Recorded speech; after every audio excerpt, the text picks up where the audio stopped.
Alhamdulillah wassalatu wassalamu ala Rasulillah. Alhamdulillah, pada kesempatan kali ini kita masih belajar untuk pelajaran akidah di kelas 7 tentang bab ikhlas ya. Pada bab keempat ini di semester ganjil tahun 2020 dan ini saya sebagai guru kalian. Untuk pelajaran akidah kelas 7 ini bab keempat, pelajaran tentang ikhlas. Nanti kita akan belajar tentang bab ini ada 5 sub pembelajaran. Yang pertama pengertian ikhlas, yang kedua syarat diterimanya amal, yang ketiga ikhlas dalam ibadah dan muamalah, yang keempat ikhlas dapat melipat gandakan pahala, dan yang kelima berbagai macam kegiatan yang bisa merusak ikhlas, diantaranya riya, sum'ah, nifaq, dan syirik. Sebelum kita belajar, marilah kita berdoa agar pembelajaran kita mudah dan bisa untuk diamalkan kelak. Sebagaimana salah satu doanya, Allahumma inni as'aluka ilman nafi'a, ya Allah, kami minta kepada Engkau ilmu yang bermanfaat, yang bukan hanya bermanfaat untuk diri sendiri namun pula untuk orang lain, wa rizqan thayyiba, dan kami minta kepada Engkau rizki yang bukan halal namun pula bergizi, wa amalan mutaqabbalan, dan semoga amal ibadah kita pun semuanya diterima oleh Engkau ya Allah, mulai dari sholat kita, puasa kita, termasuk pembelajaran pada hari ini. Dan kita pun masih memohon kepada Engkau dengan doa yang lain, dengan semisal Rabbi zidna ilma, ya Allah tambahkanlah kepada kami ilma agar mudah untuk menghafalnya, warzuqni fahma, dan berilah kepada kami rezeki berupa pemahaman ilmu tersebut agar kami bisa mengamalkan dan mengajarkan ilmu tersebut.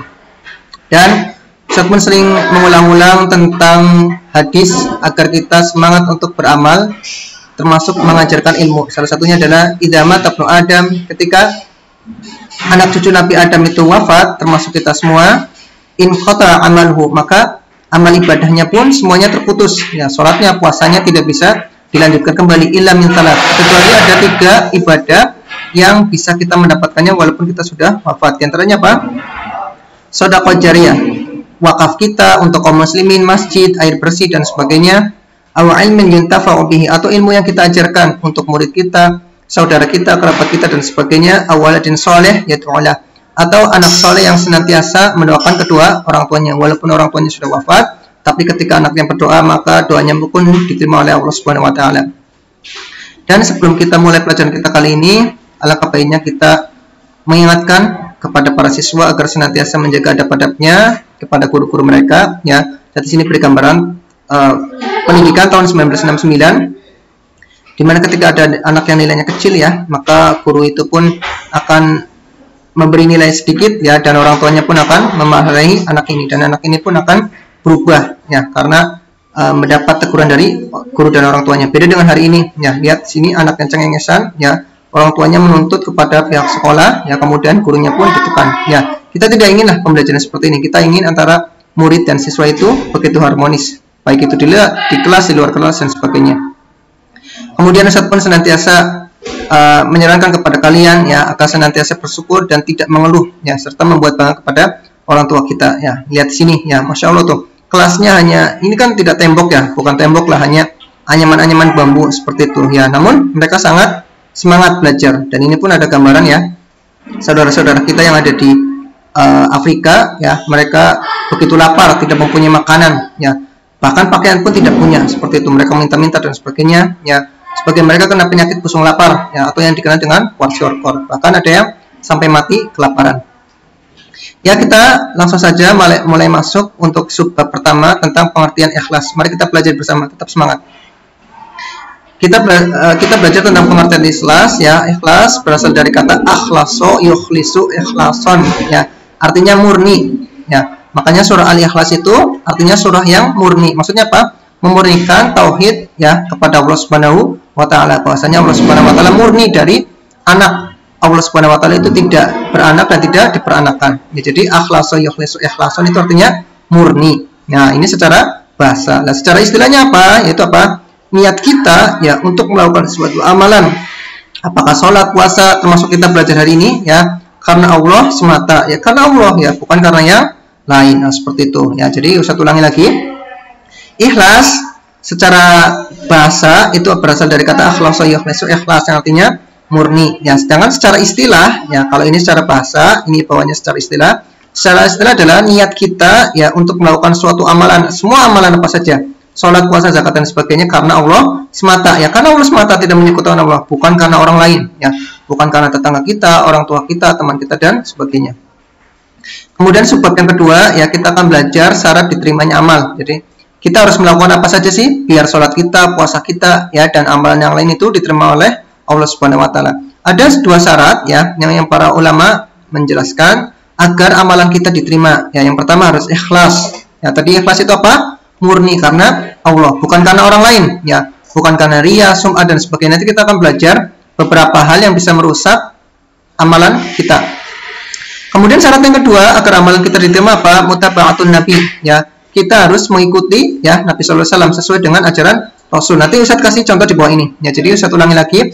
Ada dua syarat diterimanya amal. Yang pertama ikhlas, ya. Puasanya ibadah itu, sholat, puasa, zakat itu harus murni karena Allah, bukan karena riya, sum'ah, nifak dan sebagainya. Kemudian yang kedua, mutaba'atun Nabi, ya, harus sesuai dengan tuntunan yang telah Rasulullah SAW ajarkan kepada kita. Saya di sini berikan dua contoh, ya, ketika amal itu tidak diterima, ya. Contoh yang pertama, ketika seseorang itu melakukan ibadah namun tidak ikhlas. Seseorang yang sholat berjamaah, ya, saya kasih contoh di sini. Seseorang yang sholat berjamaah, ya, karena ingin dipuji oleh imam sholat, ya, jadi sholatnya itu sah tapi tidak mendapat pahala. Jadi sholatnya itu sengaja dikhusyukkan dan sebagainya, ya, sholatnya sah tapi dia tidak mendapat pahala, ya. Ini kan sayang, kita sudah meluangkan waktu, tenaga dan sebagainya namun sholatnya tidak diterima. Kemudian contoh yang kedua, ya, tidak ittiba, ya, jadi dia itu melakukan amalan tapi tidak sesuai dengan ajaran Rasul, ya. Contohnya apa? Seseorang yang sholat subuh 3 rakaat tuh, jadi dia semangat, ya, Masya Allah, dia niatnya karena Allah, ya, namun sholat subuhnya 3 rakaat, padahal Nabi SAW mengajarkan sholat subuh berapa rakaat? 2. Seperti itu, ya. Jadi walaupun niatnya ikhlas karena Allah, tidak karena orang lain, tapi karena dia tidak sesuai tuntunan Nabi, semisal sholat subuh 3 rakaat, maka sholatnya pun tidak diterima.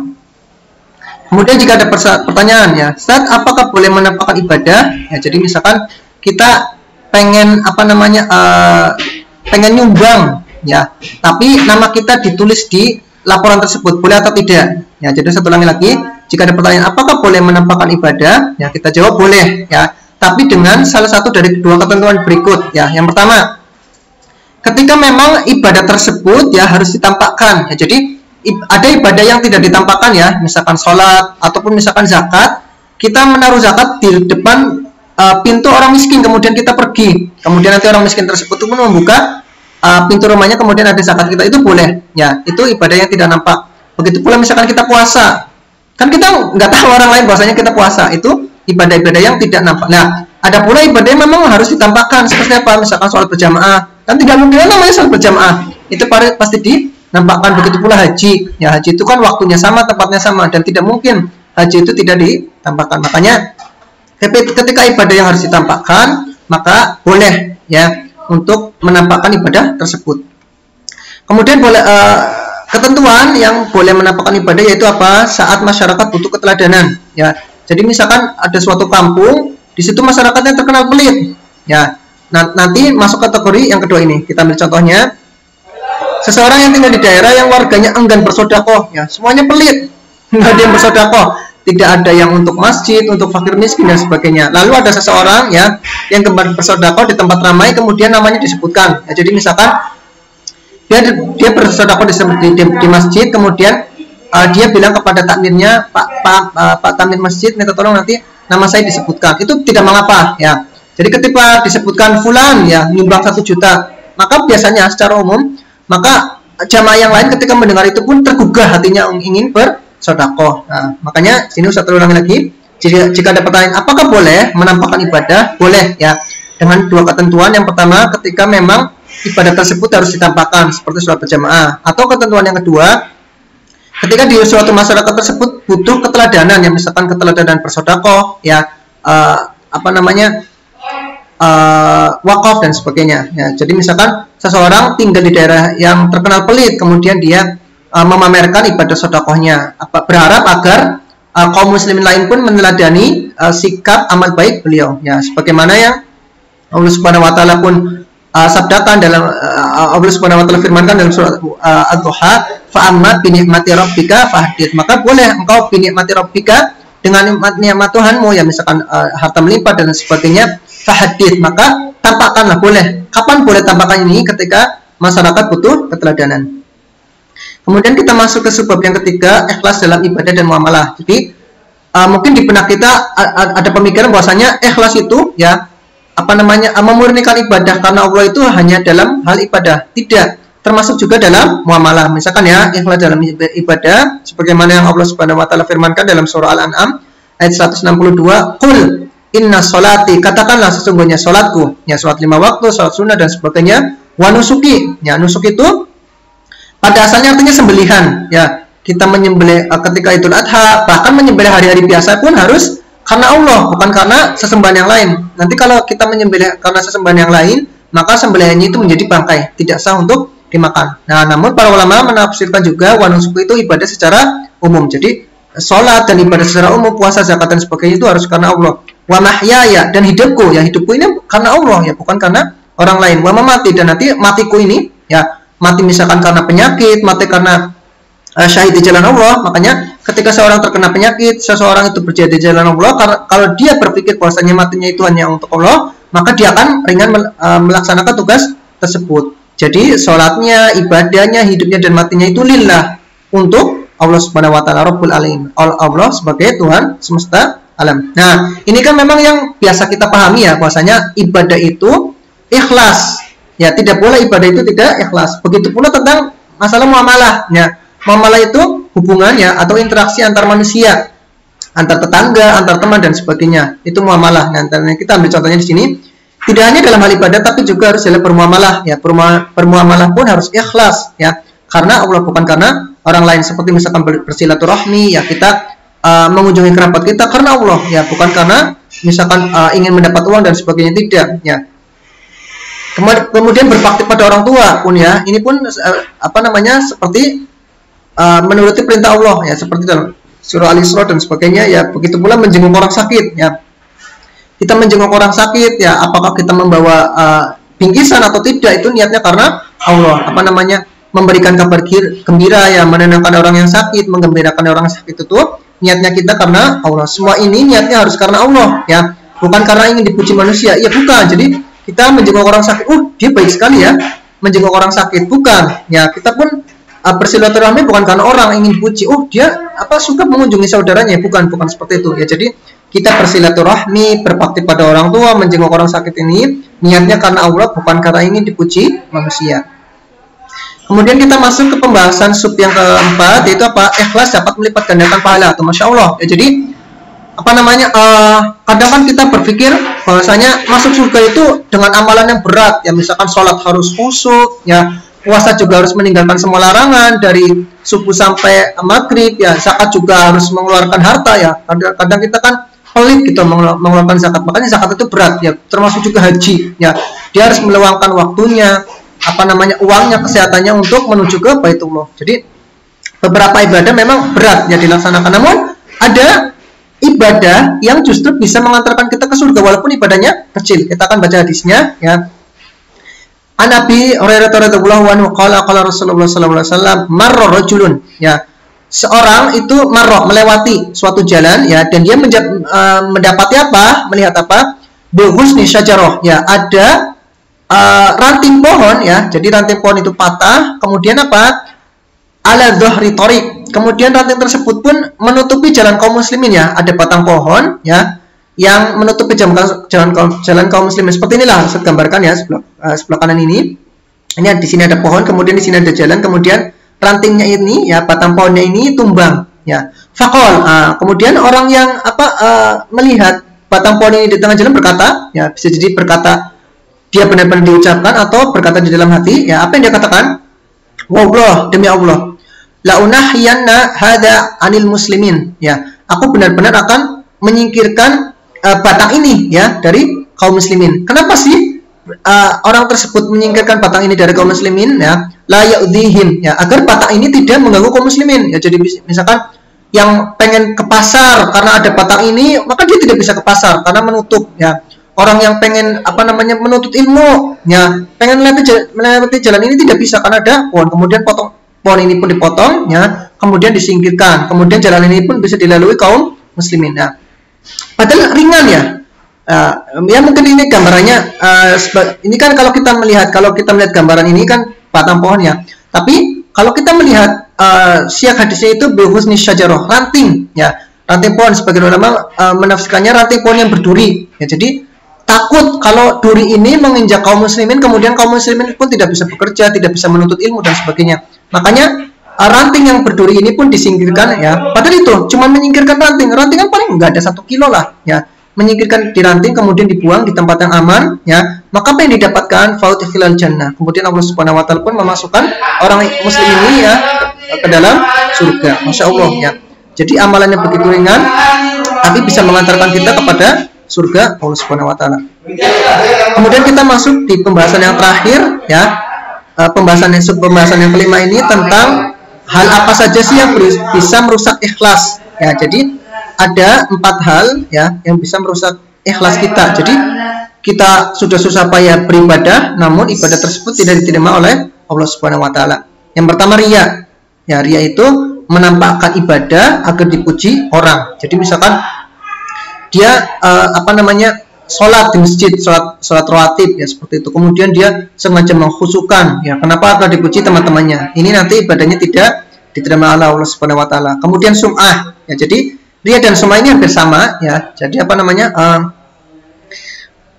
memamerkan ibadah ya. Tapi kalau riya itu dengan fisik kita ya, dengan sikap kita. Kalau sum'ah itu dengan perkataan. Jadi kalau sum'ah itu dia berbicara.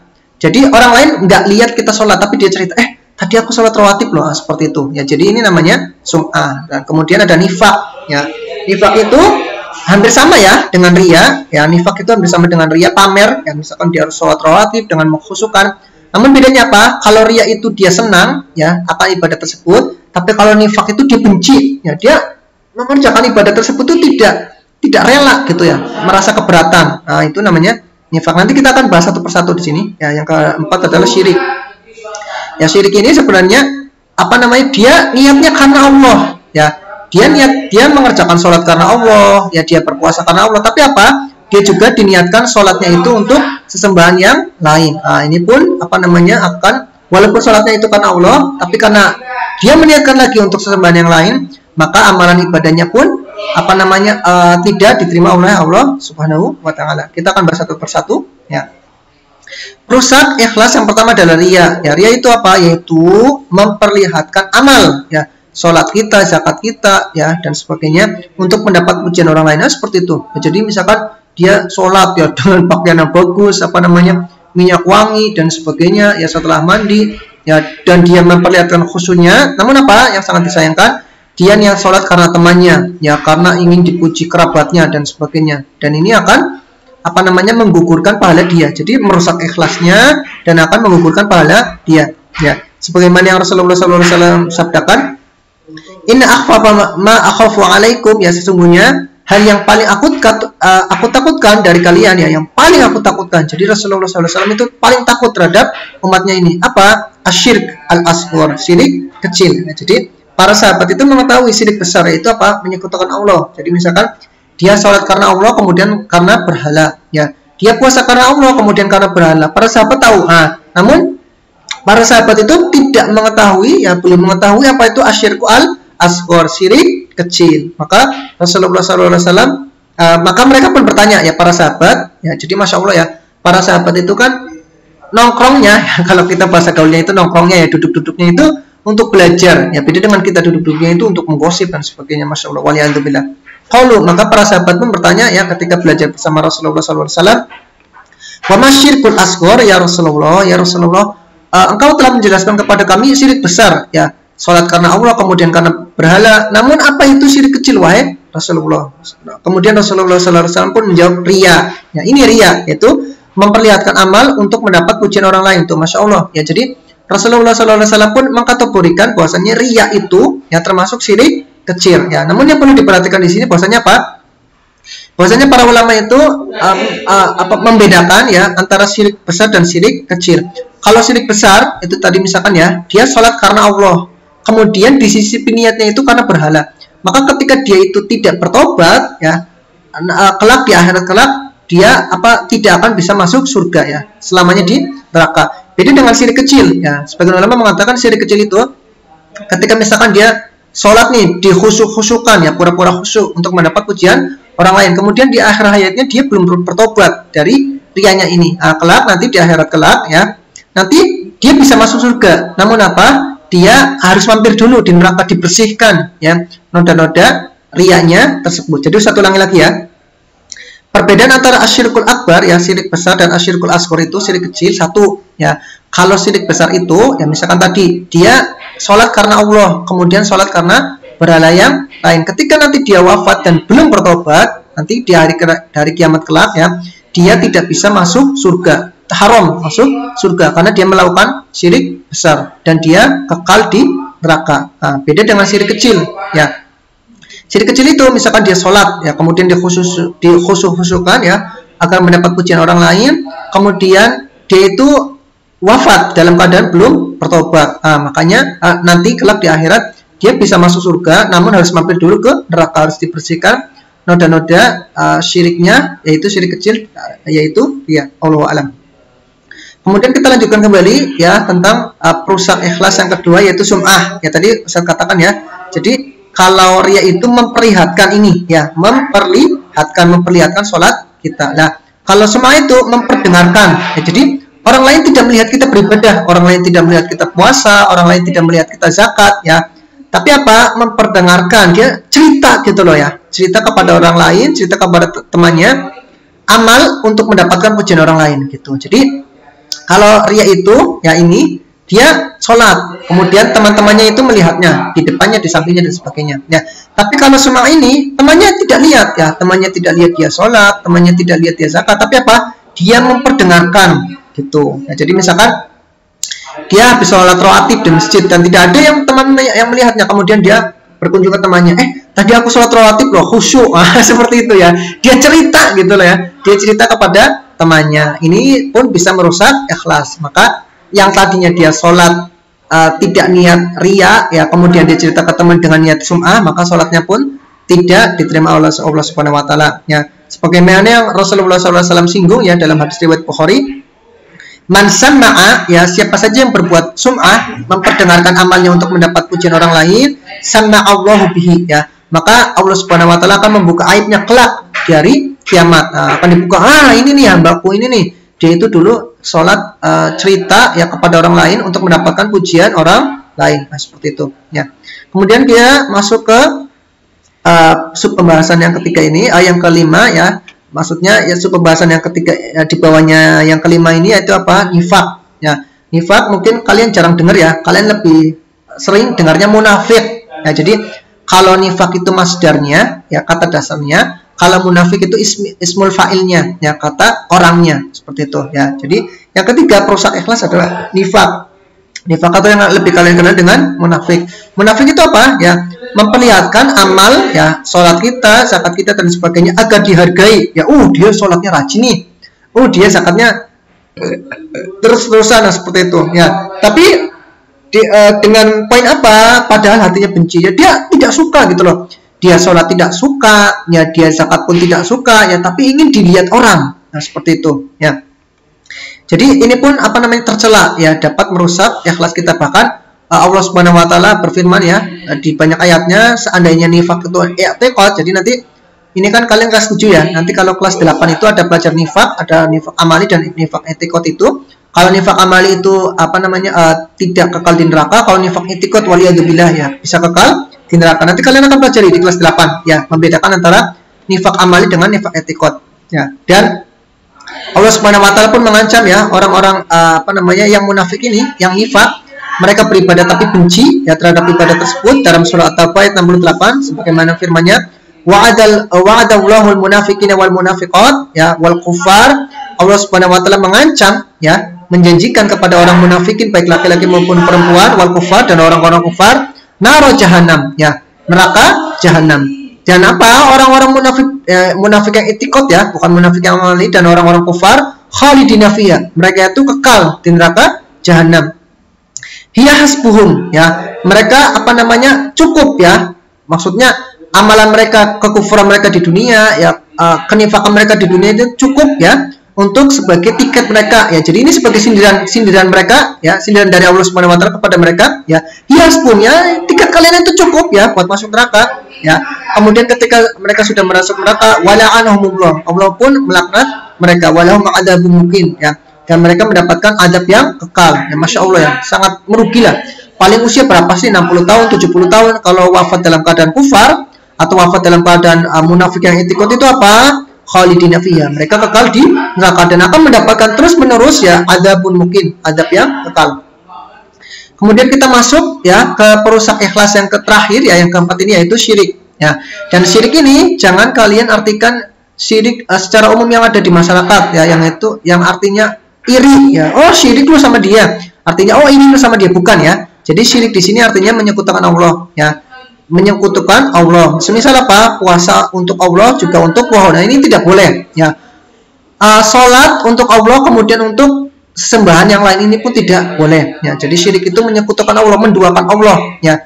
Salat niatnya karena Allah, di sisi salat itu niatnya karena berhala ya. Menyembelih ya, kurban ya. Niatnya karena Allah, di situ untuk apa namanya, sembahan yang lain ya. Ini tidak diperkenankan. Bahkan bukan hanya amal ibadahnya yang tidak diterima oleh Allah ya, maka dia pun bisa kekal di neraka jahanam ya, sebagaimana yang Allah Subhanahu wa taala firmankan dalam Al-Maidah ayat 72, innahu ya man yusyrik billah. Allah Subhanahu wa taala mengajarkan ya dalam surat Al-Maidah ayat 72, siapapun yusyrik billah, yang menyekutukan Allah Subhanahu wa taala, maka konsekuensinya apa? Faqad harramallahu alaihil jannah, maka Allah Subhanahu wa taala mengharamkan orang tersebut untuk masuk ke dalam surga. Artinya apa? Maka dia akan kekal di neraka ya. Wa ma'wahun nar, maka ma'wa tempat tinggalnya ya, tempat kembalinya an-nar, di neraka jahanam. Wa malidz zalimin min ansor, dan bagi orang-orang zalim itu tidak ada ansor, penolong ya. Jadi misalkan kita di dunia lah, kita bisa ditolong oleh para pejabat, bisa ditolong oleh harta kita, yaitu di dunia. Tapi kalau di hari kiamat kelak, wa malidz zalimin min ansor ya, orang-orang syirik itu yang menyekutukan Allah, walaupun mereka itu kaya ya, walaupun mereka itu punya jabatan, tapi apa? Wa malidz zalimin min ansor, tidak sedikit pun ya mereka bisa ditolong oleh orang lain. Makanya ketika mereka haram masuk surga dan kekal di neraka, ya sudah, tidak ada yang bisa menolongnya untuk dia keluar ya. Kemudian ini ya, mungkin kalian bertanya ya, jadi apa perbedaan antara riya dan nifak ya? Kalau riya itu ya tadi misalkan dia melaksanakan sholat nih, dikhusyuin ya, orang yang mengerjakannya suka, dia itu suka mengerjakan sholat, namun apa, dia niat sholatnya karena ingin dipuji ya. Beda dengan nifak itu ya orang mengerjakannya benci gitu, jadi karena terpaksa ya, dia sholat karena terpaksa, dia zakat karena terpaksa dan sebagainya. Namun bersamanya apa? Ingin dipuji oleh manusia, bukan mengharap ridho Allah. Jadi ini perbedaannya riya dan nifak. Ya sama-sama ibadah ya, tapi yang satu suka untuk misalkan sholat ya, yang satu suka untuk yang satunya benci untuk sholat. Ini biasa ya, seperti biasa di pelajaran terakhir kita Ustaz Sisipi Mufrodat ya, di sini ma'wa ya tadi, wa jahanam ya, tempat kembali nanti orang berbuat syirik ya. Khalidina ya, ini orang-orang munafik etikodi dan orang-orang yang kufar itu khalidin, kekal. Sana'a, berbuat sum'ah, yaitu menceritakan amal ibadahnya agar dipuji oleh orang lain. Akhof itu aku takutkan, yaitu tentang masalah syirik kecil tadi, riya ya, yang Rasulullah SAW akhof terhadap syirik kecil ini. Kenapa sih akhof? Karena tadi ya, dia kerasanya mendapat pahala, tapi justru di akhirat kelak diadab. Kenapa diadab? Walaupun sholat, karena dia niatnya karena orang lain. Nih, husni ya, ranting ya tadi. Seseorang yang mengambil husni syajarah, orang yang itu pohon yang berduri ya, disingkirkan dari jalan. Kenapa sih niatnya? Karena agar kaum muslimin tidak celaka dari pohon tersebut. Kemudian nusuki ya, nusuki yang seperti tadi saya katakan, pada asalnya artinya sembelihanku ya. Namun para ulama menafsirkan dengan tafsiran yang lebih umum, yaitu apa? Ibadahku. Ini ada sedikit video ya. Berarti Ustadz ini pakainya yang YouTube. Nanti kalian bisa lihat sendirilah, di sini ada video ya. Jadi amal kecil namun berbuah surga ya. Apa amal kecil yang bisa berbuah surga? Yaitu jalan menuju surga dipenuhi dengan orang duri. Namun dengan duri tersebut yang kita singkirkan dari jalan ya, itu kita bisa mendapatkan pahala. Yang tadi ya, ada ranting di tengah jalan, kemudian seseorang mengambilnya, padahal ranting kecil ya, tidak ada 1 kilo, tapi dia bisa perbuatan tersebut bisa menyebabkan masuknya dia ke dalam surga untuk mendapatkan ridho Allah Subhanahu wa taala. Jalan menuju surga memang Ya. Kemudian ini kita terakhir ya, kita berdoa zadanallahu ilman wa hirsan, semoga Allah Subhanahu wa taala menambahkan kita ilmu ya, hafalan ya, dan bisa ilmu itu bermanfaat, bisa diajarkan kepada orang lain, wa hirsan, dan semangat ya, semangat untuk belajar lagi, semangat untuk mengamalkan amal tersebut, dan semangat untuk mendakwahkan amal tersebut. Terima kasih ya, jika ada pertanyaan silakan bisa WhatsApp ke nomornya Ustadz atau ke email. Dan ini website yang punya Ustadz, silakan jika kalian pengen belajar ataupun download kitab dan sebagainya. Dan ini tema dalam slide kali ini. Dan sebelum kita akhiri pelajaran kita kali ini, yaitu pelajaran akidah kelas 7 tentang ikhlas, marilah kita bersalawat kepada Nabi SAW. Kenapa sih? Karena melalui media beliau lah kita mengenal iman, Islam, dan salah satunya apa yang kita pelajari hari ini, yaitu bab ikhlas. Allahumma sholli ala Muhammad wa ala ali Muhammad kama shallaita ala Ibrahim wa ala ali Ibrahim innaka Hamidum Majid. Kemudian kita pun berdoa kepada orang tua kita ya, ayah kita yang telah membanting tulang untuk menafkahi kita, kemudian ibu kita yang telah mengandung kita ya, melahirkan kita, kemudian masih mengurus kita sampai kita besar ini ya. Masya Allah, pengorbanan mereka berdua, ayah dan ibu kita, sungguh besar. Makanya kita berdoa untuk keduanya, Rabbik firli, ya Allah ampunilah aku, wali walidaya, dan kedua orang tuaku, ayah ibuku, ya Allah ampunilah keduanya, warhamhuma, dan sayangilah keduanya ya, kama rabbayani shaghira, sebagaimana mereka telah mendidikku, merawatku selagi kecil. Terima kasih banyak. Subhanakallahumma wa bihamdika, asyhadu an la ilaha illa anta, astaghfiruka wa atubu ilaik.